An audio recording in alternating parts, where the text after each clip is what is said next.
በስመ አብ ወወልድ ወመንፈስ ቅዱስ አሐዱ አምላክ አሜን። ሰላም እግዚአብሔር ምስኩላትና ይኹን እናበልኩ እዚ መልእኽቲ እዚ ንዓኹም እዩ። ኣብታ ዝጸበበት ክፍሊ ኮይንኪ ጎይታይ ስለምንታይ ዝኹሉ ይበጽሓና ኣሎ ኢልኪ ክትሓቲ ከለኺ ሰብ ዘይሰምዖ ሕሹኽሽኽታኺ ናብ ሰማይ ከም ዝዓርግ ትፈልጥ ዶ? ሎሚ ዓለም ስደተኛ ክትብለክ ትኽእል እያ። ኣምላኽ ግን ተዋጋኢት ኢሉ ይጽውዓኪ። እቲ ንስኺ ብንብዓት ዘርኣኽዮ ጽባሕ ብሓጎስ ክትዓጽድዮ ኢኺ። ሓደ ዛንታ ክነግረኪ። ሓደ እዋን ሓደ ወታደር ኣብ ማእኸል ኩናት ኮይኑ ተስፋ ቆረጸ። ጠያይቲ እናጠብ ብጾቱ ይወድቁ ነበሩ። ንሱ ግን ኣብ ሓደ ዓሚቕ ጉድጓድ ተሓቢኡ ኣምላኸይ ሎምስ ሞተይ መጽኡ ኢሉ ጸለየ።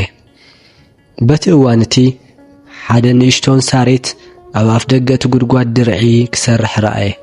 እቲ ወታደር ኣምላኸይ ኣነ ካብ ጸላኢ ንምድሓን መንደቕ ክትሰርሓለይ እናጸለኹ ንስኻ ግን ብንእሽቶን ድርዒ ሳሬት ክትከላኸለለይ ትፍትን ኣለኻ ኢሉ ተገረመ። ድሕሪ ሒደት ደቓይቕ እቶም ጸላእቲ መጹ።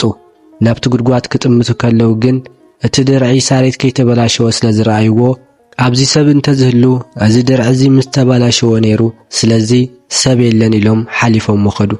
እቲ ወታደር በቲ እዋን ሓደ ዓብዪ ምስጢር ተረድአ። ኣምላኽ ምሳኻ እንተሃልዩ ድርዒ ሳሬት ከም መንደቕ ይከላኸለልካ።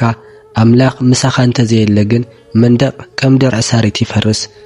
ኣሕዋተይ ኣብ ስደት ዝኾነ ሓለዋ ወይ ዘይተኣማምን መንደቕ የብልና ንብል ንኸውን፣ ግናኸ እቲ ሳሬት ዘላገበና ናይ ጸሎት ድርዒ ካብ ኩሉ ሓደጋ ክከላኸለልና ይኽእል እዩ። እቲ ንስኺ እትጽልዮ ጸሎት ንዓለም ንእሽቶን ትመስል ትኸውን፣ ንጸላኢ ግን ዓብዪ መንደቕ እያ። ሎሚ ካብቲ ዘለኽዮ ቃንዛ ንላዕሊ እቲ ናባኺ ዝመጽእ ዘሎ ክብሪ ዓቢ። ስደት ናይ ህይወት መወዳእታ ዘይኮነ ናይ ሓድሽ ታሪክ መጀመርታ እዩ። ኣይትፍርሒ። እቲ ባሕሪ ኤርትራ ዝኸፈለ ኣምላኽ ሎሚ እውን ንዓኺ መንገዲ ከውፅኣልኪ እዩ። ዲያቆን ኣሸናፊየ ሰሰናይ ንዓኹም።